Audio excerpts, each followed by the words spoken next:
के लिए ज़रूरी है कि शरीयत हो, दीन हो, ज़िक्र हो, फ़िक्र हो, मुराकबे हों, तन्हाई हो ताकि ये मारिफत हो कि ये हो क्या है।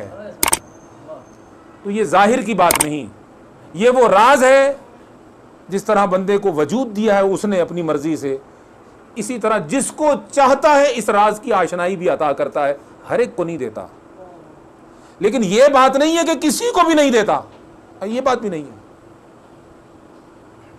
हर एक को नहीं देता, लेकिन यह बात भी नहीं है कि किसी को भी नहीं देता। हां, जिसको चाहता है देता है।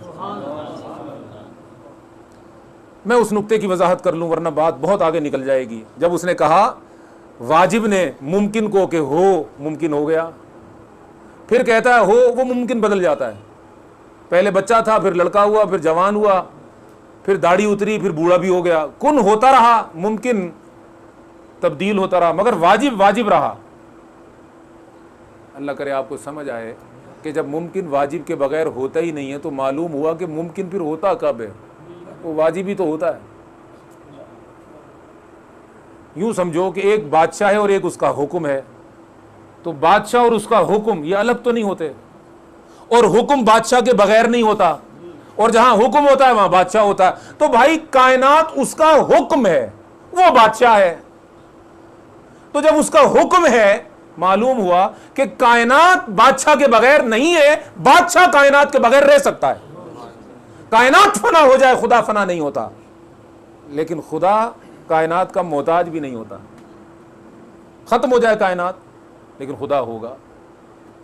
ये कुछ आपको समझ आई कि ये जो कहते हैं वजूदी वजूदी, वो ये लोग होते हैं कि वो कहते हैं कि हुक्म जो है वो साहिब हुक्म ही का तो है।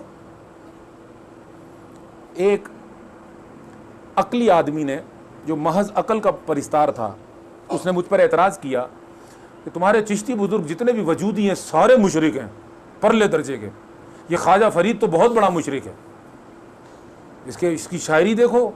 ये कहता है मेरा इश्क भी तू, मेरा यार भी तू, मेरा दीन भी तू, ईमान भी तू, मेरा जिस्म भी तू, मेरी रूह भी तू, मेरा ज़ौक़ भी तू, विजदान भी तू। ये किसको कह रहा है? तू तू, ये उसी वाजिब को तो कह रहा है। तो कितना बड़ा मुशरिक है। कह रहा है रूह भी तू है, जिस्म भी तू है, ज़ाहिर भी तू है, बातिन भी तू है, अव्वल भी तू है, आखिर भी तू है। तो ये तुम लोग बड़े मुशरिक होते हो, तुम लोग खालिक और मखलूक को एक कर देते हो।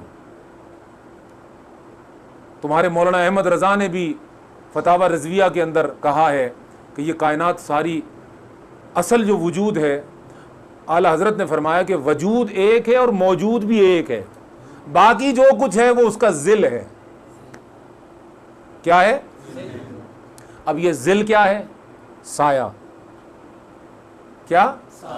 साया। अब अल्लाह का तो साया नहीं होता। उसने मुझे कहा कि देखो, कह रहा है ज़िल है, तो क्या अल्लाह का साया है?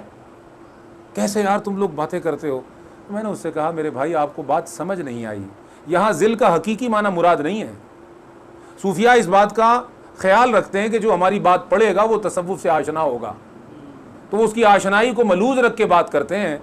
उन्हें उनका ये दावा है कि ख़ास आदमी हमारी बात सुने पढ़े, जो आम आदमी है वो आम के दर्जे में रहे जब तक खवास के काबिल न बने। तो उन्होंने यहाँ जो माना ज़िल का बयान किया है, हकीकी माना मुराद नहीं है, क्योंकि अल्लाह का तो साया होता नहीं। यहाँ मुराद है इस्तिलाही और मुरादी माना। मतलब ये कि जैसे मैं कहूँ कि हम तो आपके ज़ेरे साया रहते हैं, हम तो आपके ज़ेरे साया जी रहे हैं, हज़रत आपके ज़ेरे साया हम रह रहे हैं। तो ज़ेरे साया क्या मतलब? मैं साया किए रहता हूँ? या हम जिसके ज़ेरे साया होते हैं, कोई हाकिम आ जाए, बादशाह आ जाए, तो रियाया जो होती है वो बादशाह के ज़ेरे साया होती है। तो क्या बादशाह का साया बढ़ जाता है जब वो वज़ीर आज़म हो जाता है या ओहदे पर आ जाता? नहीं, मतलब यह कि साया जी साया का मोहताज होता है। तो कायनात खुदा का साया, मतलब क्या कि कायनात खुदा की मोहताज है।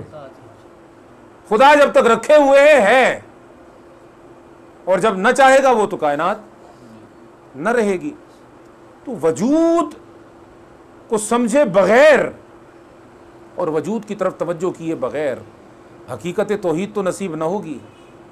तो मैं ये अर्ज़ कर रहा था कि जब एक बीज को आप देखते हैं कि वो जंगल बन जाता है, और एक नुक्ते को आप देखते हैं, नुतफ़े को, वो पूरा कबीला बन जाता है।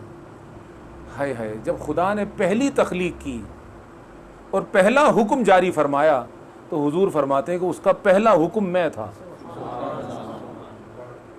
पहला हुक्म मैं था। नाम भी उसने रखा उम्मी, और उम्मी का अरबी के अंदर मतलब होता है जड़, असल, बुनियाद।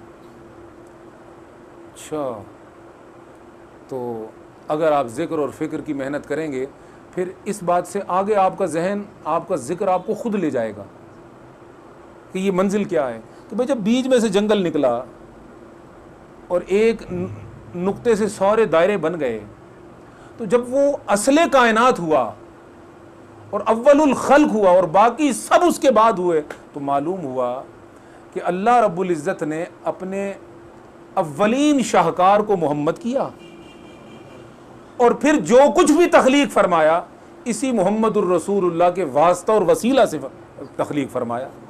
अब ये वास्ता और वसीला का जो लफ्ज़ है ये एहतियाती लफ्ज़ है, एहतियात की खातिर ये बोला जाता है, वरना हकीकत तो ये बता रही है कि वो जो अम्र अव्वल था वो अम्र अव्वल फ़ना तो हुआ नहीं, वो जो खल्क़ अव्वल था वो फ़ना तो हुआ नहीं। जब वो फ़ना नहीं हुआ, बेटा टेक लगाने दो उनको, आप आ गया, जब वो फ़ना नहीं हुआ तो मालूम ये हुआ कि जिस तरह उसने कुन कहकर उसको अव्वल बनाया वो आज तक भी अव्वल है और गुम नहीं हुआ, वो आज तक भी अव्वल है। और हुजूर के नामों में एक नाम है अव्वल, अल्लाह की शानों में एक शान है अव्वल, हुजूर के नामों में एक नाम है अव्वल, अल्लाह की शानों में एक शान है आखिर, हुजूर के नामों में एक नाम है आखिर, अल्लाह की अजमतों में से एक अजमत ज़ाहिर, हुजूर की नातों में से एक नात ज़ाहिर। मालूम हुआ वो अपनी शान में अव्वल, ये अपनी शान में अव्वल, वो अपनी शान में आखिर, ये अपनी शान में आखिर, वो अपनी शान में ज़ाहिर, ये अपनी शान में ज़ाहिर, वो अपनी शान में बातिन, ये अपनी शान में बातिन। अल्लाह करे कोई समझे। मालूम हुआ कि वो जो हामिद है और ये जो मोहम्मद है वो तारीफ़ कर रहा है और जिसकी तारीफ़ हो रही है वो मोहम्मद हो रहा है, वो आज भी तारीफ़ कर रहा है और जिसकी कर रहा है वो मोहम्मद हो रहा है। तो मखलूक तो यार बहुत, मैं तो डरता हूँ लोगों से कि लोग बड़े दुश्मन हो जाते हैं और बड़े ख़िलाफ़ हो जाते हैं। मुझे तो ये नज़र आ रहा है कि हम तो तलाश ही मोहम्मद को कर रहे हैं, हम तो मुतलाशी मोहम्मद के हैं, यहाँ तो तलाश ही मोहम्मद की हो रही है। और जब तक जहन पर, दिल पर, दिमाग पर दस्तक देकर ये नुक्ता इसको न बताया जाए तेरी असल तो वो है जहां से तू बरामद है। और इकबाल ने तो खोल कर कहा, बमुस्तफ़ा बरसा खेशरा के दी अमाउस्त, मुस्तफ़ा की बारगाह तक रसाई पैदा कर।